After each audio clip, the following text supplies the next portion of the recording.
할렐루야. 우리 함께 따라해 볼까요? 나는 선교사입니다. 나는 선교사입니다. 나도 선교사입니다. 해외에 나가서 선교 활동을 하고 계신 분도 당연히 선교사이지만 이곳에 남아있는 우리도 선교사입니다. 우리 더감영문에는 특별히 인도에도 선교 활동을 하고 계시는 선교사 가족분이 계시고 또 키르기스탄에도 선교 활동을 하고 계시는 선교사 가족분들, 자녀분들 있지 않습니까? 얼마나 자랑스러운 일입니다. 자, 구원의 창시자 오늘 말씀 제목이에요. 오늘 본문 앞부분에 보면 히브리서 1장에 굉장히 재밌는 내용이 나와요. 오늘 이야기의 주인공은 예수님이지만 주연은 예수님이고 조연은 누굴까요? 천사입니다. 천사들 이야기가 곳곳에 나옵니다. 히브리서의 이 히브리라는 말은 이스라엘 백성들을 좀 낮추어서 일컫는 말이죠. 이스라엘 사람들이 히브리인이라고 하면 우리나라 사람을 왜 조선인, 조생진 이러면 굉장히 좀 낮추어서 천하게 이르는 말이잖아요. 그래서 이스라엘 사람들이 노예 생활을 할 때 이스라엘 사람이라고 하지 않고 뭐라고 했다고요? 히브리 노예라고 그렇게 불렀어요. 이스라엘 사람들을 낮추어 일컫는 말이 바로 히브리인입니다. 히브리서는 그래서 성경 중에서 가장 독특한 책 가운데 하나인데 내용은 설교예요. 히브리인들에게, 유대인들에게 전하는 설교의 메시지를 담고 있지만 형식은 편지 형식을 또 담고 있습니다. 구체적인 대상은 유대교에서 개종을 해서 이제 기독교인이 된 흩어져 있는, 세계 곳곳에 흩어져 있는 유대인들을 대상으로 이 편지를 썼습니다. 즉 이전에는 구약의 율법을 따라 지키면서 유대교 하나님만을 믿다가 이제는 어떻게요?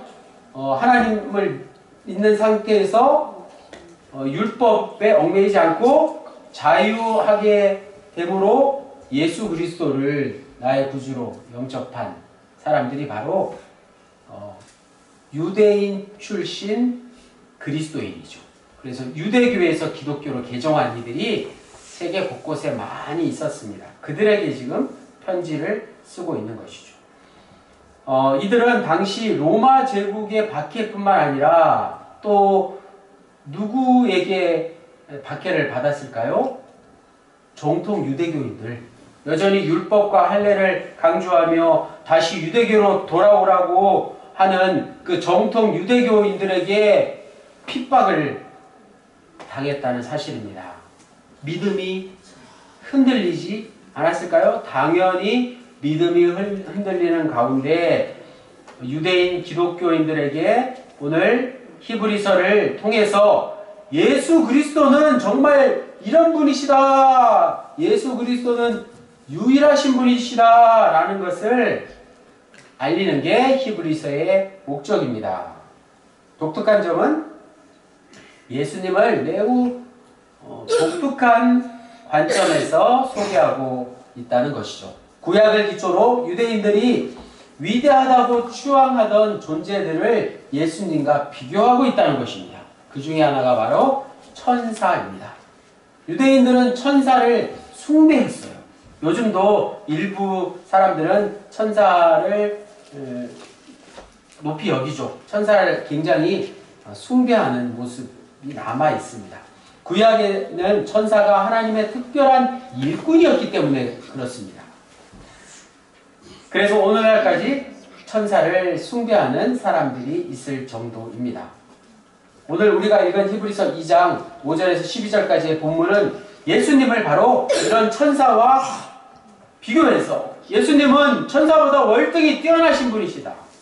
천사와 감히 비교할 수도 없는 그런 분이시다라고 소개하고 있습니다. 예수 그리스도를 구원의 창시자로 소개하고 있습니다. 오늘 말씀의 제목이죠. 구원의 창시자가 바로 예수님이시다 라고 설명해 주고 있습니다. 인간 세상에 처음으로 구원의 길을 열어주신 분이 예수님이시다 라는 것입니다. 그리고 구원의 창시자요 구원의 완성자가 바로 예수님이시니까 예수를 잘 믿어라 이렇게 말씀하고 있는 것입니다. 자, 5절 말씀 볼까요? 5절 말씀에 천사가 나오죠. 하나님이 우리가 말하는 바 장차 올 세상을 천사들에게 복종하게 하심이 아니니라 라고 말씀하고 있습니다. 장차 올 세상은 예수님에 의해 이 땅에 이루어질 하나님 나라 천국을 의미합니다. 히브리서 성서 기자는 예수님을 천사와 비교하면서 장차 올 하나님의 나라를 천사들이 지배하지 않는다고 말씀하고 있습니다. 당시 구약에 정통한 유대인들의 생각에 천사들이 어떻게 지상천국을 만들 것 같다고 생각한 그들에게 다시 한번 예수 그리스도의 위상을 강조하면서 예수님은 분명히 천사보다 뛰어난 분이시다라고 말씀하고 있습니다. 6절에서 8절까지 그러나 누구인가가 어디에서 증언하여 이르되 사람이 무엇이간데 주께서 그를 생각하시며 인자가 무엇이기에 주께서 그를 돌보시나이까.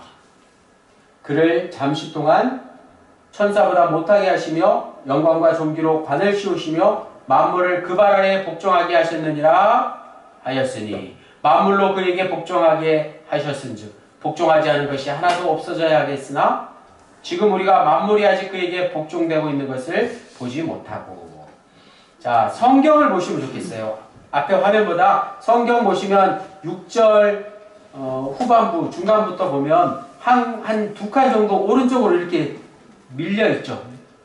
오른쪽으로 이렇게 구분시켜 놨어요. 바로 사람이 무엇이기에 여기부터는 시편 8편 4절에서 6절까지의 말씀을 이동했다는 것이죠.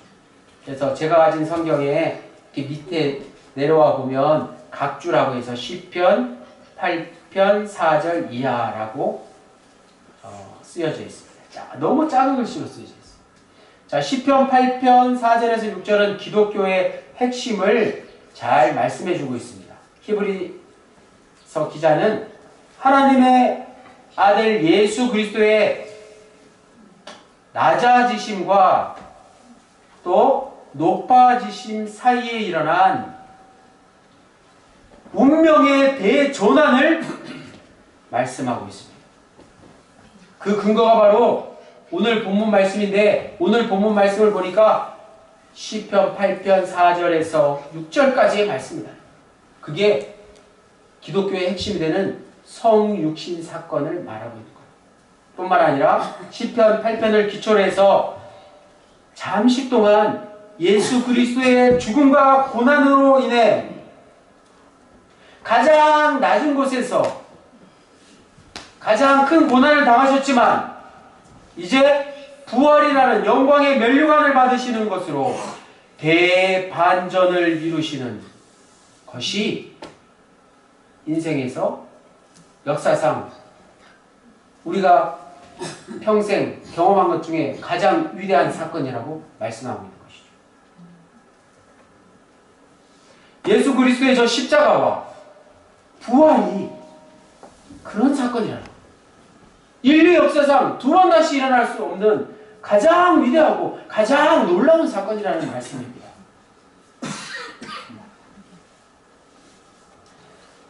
이러한 대반전의 삶으로부터만 우리도 진정한 참 인간이 될 수 있다는 걸 말씀하고 있습니다. 예수님이 경험하신 십자가와 부활 사건을 이제 우리가 사는 동안 평생 경험할 때에 우리는 이 세상에서 가장 크고 놀랍고 위대한 일을 경험할 수 있게 되는 것입니다. 가장 낮고 천한 곳에서 가장 높은 영광을 이루는 대반전이 예수님뿐만 아니라 오늘 우리의 삶에서도 일어날 수 있다는 것입니다. 그러므로 우리는 세상적인 것으로 인생 역전을 꿈꿀 게 아니라 로또 복권에 당첨돼서 인생 대박이 날 게 아니라 어디서 인생 역전을 바라야 된다고요? 진정한 회개. 세상의 삶에서 예수 그리스도를 향해 돌아서는 그 회심으로 말미암아 참 인간이 되는 대반전을 기대할 수 있다는 말씀입니다. 9절 말씀 볼까요? 9절에 시편 8편 4절에서 6절까지의 말씀을 참고한 것이고요. 9절 말씀, 오늘 오직 우리가 천사들보다 잠시 동안 못하게 하심을 입은 자 곧 죽음의 고난 받으심으로 말미암아 영광과 존귀로 관을 쓰신 예수를 보니 이를 행하심은 무엇이다고요? 하나님의 은혜로 말미암아 모든 사람을 위하여 죽음을 맛보려 하시니라. 자, 하나님의 은혜를 꼭 기억하십시오. 하나님의 은혜란 단어를 꼭 기억하십시오. 나중에 또 나옵니다. 오늘 본문 6절에 나오는 인자와 9절에 나오는 예수는 같은 인물입니다. 그리고 시편 8편에서 하늘의 존재인 천사가 인자, 즉 예수님에게 종속되지 않았던 이유, 즉 천사가 예수님과 다른 이유를 다시 한번 이렇게 말씀하고 있습니다. 천사는 영원히 죽지 않는 존재예요. 천사는 영적인 존재라서 사람 눈에 잘 보이지도 않고 영원히 사는 그런 존재잖아요. 그런데 예수님은 성육신하셔서 이 땅에서 우리와 함께 먹고 마시고 고난당하시며 죽음을 당하셨습니다. 그래서 예수님을 하나님의 아들 인자라고 부르는 거예요. 하나님의 아들 인자는 모든 사람을 구원하기 위한 죄사함의 계획을 그대로 이루시기 위해서 잠시 동안, 오늘 본문의 말씀처럼 잠시 동안 천사보다 월등히 뛰어나신 분이심에도 불구하고 잠시 동안, 아주 잠시 동안 천사보다 낮아지심으로 고난과 죽음을 당하셨습니다. 이때 아들에게 적용된 칭호가 바로 사람의 아들입니다. 사람의 아들, 한자로 인자는 상속자, 첫아들과 같이 메시아에 대한 칭호입니다. 그래서 사람의 아들 인자는 바로 메시아, 우리의 구원자를 뜻하는 말씀입니다. 모든 임무가 끝난 다음 다시 존귀와 영광의 관을 쓰시고 공중과 바다와 땅 위에 있는 모든 만물과 하늘의 존재들과 천사들까지 다시 다스리시는 분이 하나님의 아들 인자 예수님이시라, 이런 말씀이에요. 예수님은 분명 천사보다 뛰어나시고 천사보다 월등하시고 위대하신 분이심에도 불구하고 잠시 동안 이 땅에 인간의 몸을 입고 오셔서 십자가에 달려 죽으신 이후에 다시 본연의 자리로 회복되셨다는 말씀입니다. 자, 다 함께 금주의 요절 읽겠습니다. 히브리서 2장 10절 말씀 화면 보시면서 시작. 그러므로 만물이 그를 위하고 또한 그로 말미암음은 이가 많은 아들들을 이끌어 영광에 들어가게 하시는 일에 그들의 구원의 창시자를 고난을 통하여 온전하게 하심이 합당하도다. 아멘. 오늘 말씀 제목이 구원의 창시자인데 구원의 창시자를 어떻게 했다고요? 고난을 통하여 온전하게 하셨다. 그것이 합당하다고 말씀하고 있습니다. 천사는 인간을 구원할 수 없습니다. 왜냐하면 천사는 죽을 수 없는 존재이기 때문에 그렇습니다. 그러나 예수님은 우리와 똑같은 인간으로 죽으셨고 하나님이 그 아들 예수 그리스도를 영광과 존귀의 관으로 다시 씌우셨기에 예수 그리스도로 말미암아 죽을 수밖에 없었던 우리 인간들을 살려주셨다. 구원해 주셨다. 온전하게 해주셨다라는 말씀이 금주의 요절 히브리서 2장 10절 말씀입니다. 자, 마지막 11절에서 12절에 내가 주의 이름을 형제에게 선포하고 회중 가운데에서 주를 찬송하리이다. 거룩하게 하시는 이와 거룩하게 함을 입은 자들이 다 한 근원에서 난지라. 그러므로 형제라 부르시기를 부끄러워하지 아니하시고. 여기서 예수님이 먼저 제자들을 형제라고 불렀다는 사실이 중요합니다. 예수님이 우리를, 저와 여러분을, 한 사람 한 사람을 뭐라고 부르셨다고요? 형제라고 부르셨다는 거예요. 그걸 부끄러워하지 않으신다는 거예요. 이것만으로도 얼마나 큰 은혜가 됩니까? 마지막 12절 말씀은 다시 시편 22편 22절을 그대로 인용했습니다. 12절에 거룩하게 라는 말은 구별시켰다는 뜻이죠. 거룩하다는 것은 가만히 앉아서 조용히 기도한다는 뜻이 아니라 구별된다. 완전히 다르다는 뜻이에요. 세상 것들은 모두 지나가고 끝나지만 하나님의 영광과 존귀로 관을 씌우신 예수님과 그를 믿는 자들은 무엇으로부터 구별될까요? 죄와 죽음으로부터 구별된다는 말씀이에요. 자, 오늘 본문을 우리가 묵상하면서 떠오르는 인물이 있죠. 사도 바울이 떠오릅니다. 히브리서는 원래 바울의 저자라고 잠시 생각했던 적이 있어요. 히브리서를 바울이 썼다고 처음에는 생각했었다는 말씀이에요. 바울은 자신의 전체성을 앞에서 말씀드린 대로 하나님의 은혜라고 고백합니다. 하나님의 은혜. 자, 이 유명한 말씀 잘 아시죠? 오늘 보면 히브리서 3장 9절 후반부에 나오는 하나님의 은혜와 똑같은 단어가 나옵니다. 고린도전서 15장 10절 화면 보시고 다 같이 읽겠습니다. 시작. 그러나 내가 나된 것은 하나님의 은혜로 된 것이니 내가 주신 그의 은혜가 헛되지 아니하여 내가 모든 사도보다 더 많이 수고하였으나 내가 한 것이 아니요 오직 나와 함께 하신 하나님의 은혜로다. 하나님의 은혜가 3번 나와요. 하나님의 은혜, 그의 은혜, 하나님의 은혜. 바울이 말하는 하나님의 은혜는 오늘 본문 히브리서 2장 9절에 나오는 하나님의 은혜를 가리킵니다. 잘 보세요. 히브리서 2장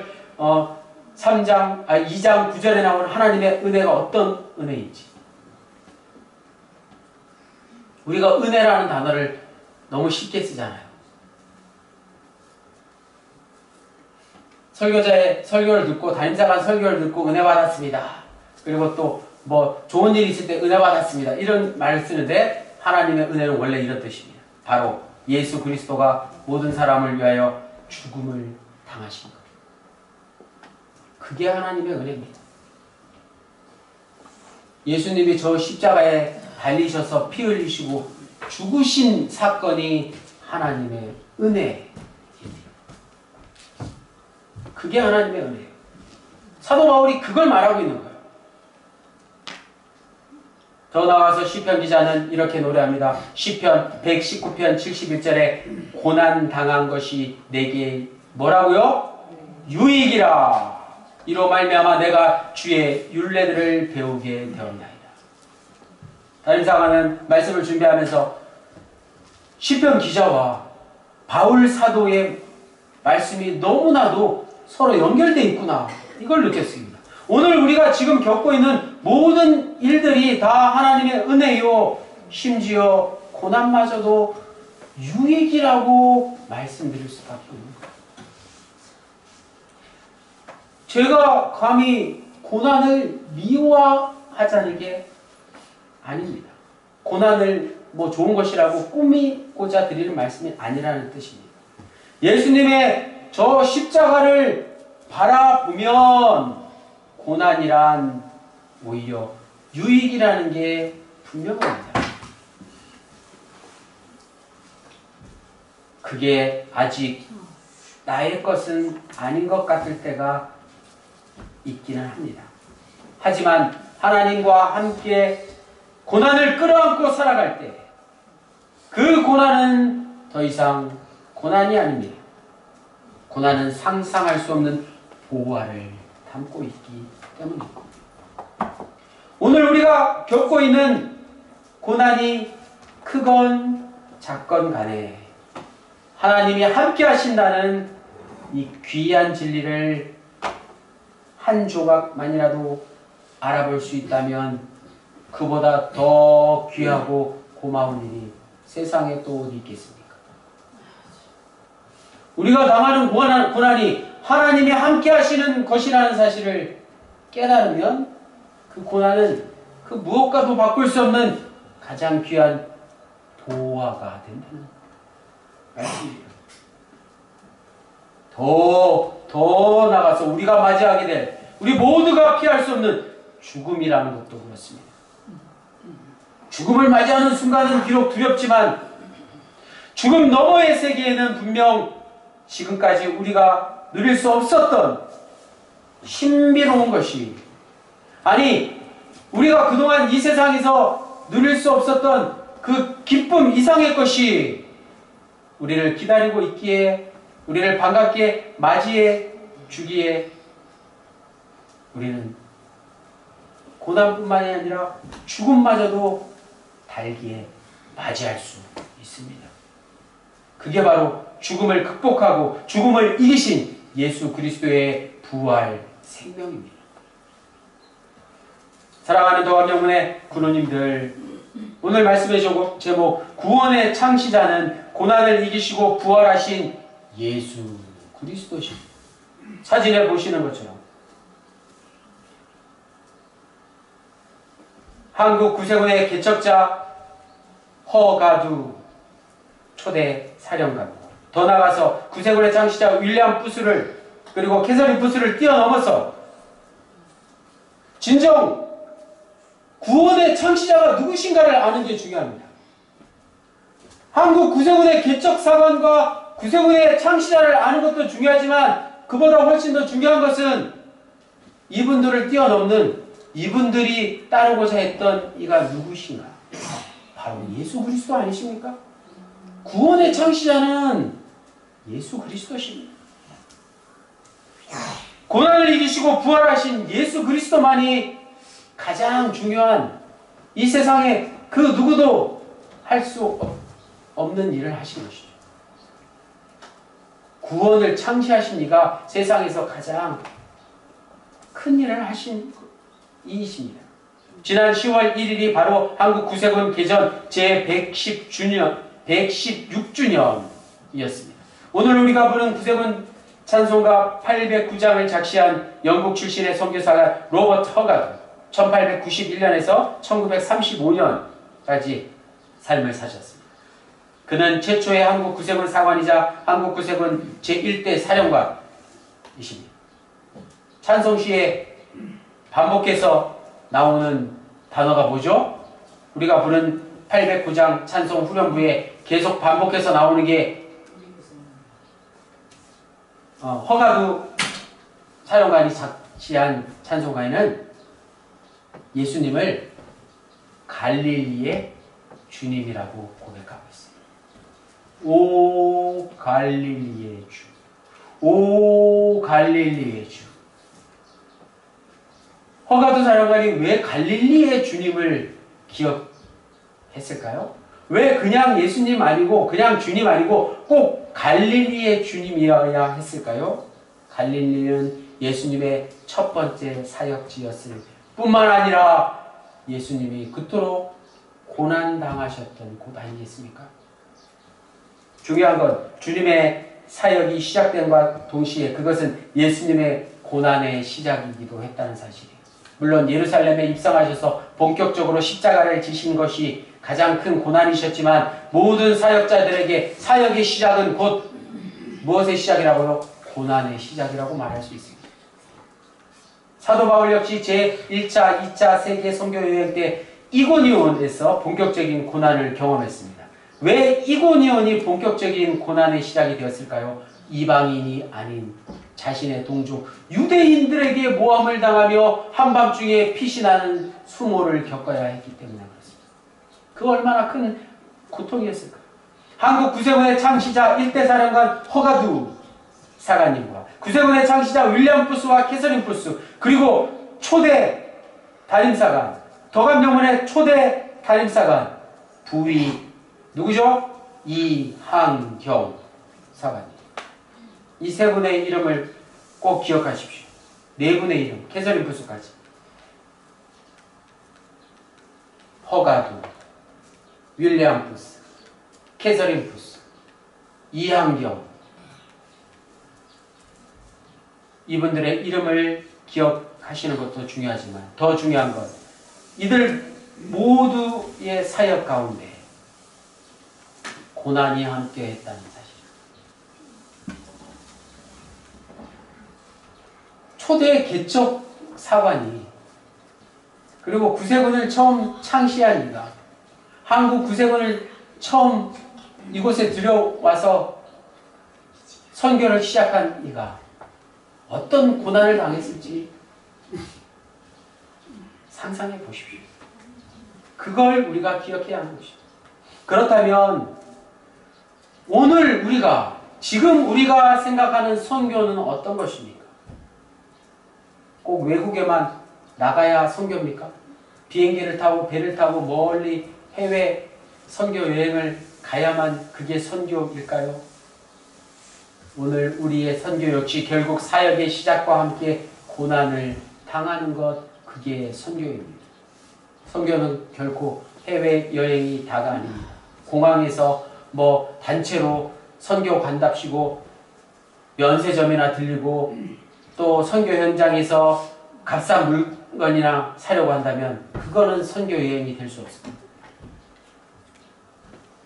오늘 우리는 선교란 이름 앞에 갈릴리의 주님을 반드시 잊지 말고 기억해야 할 것입니다. 갈릴리의 주님이 바로 진정한 구원의 창시자이시기 때문에 그렇습니다.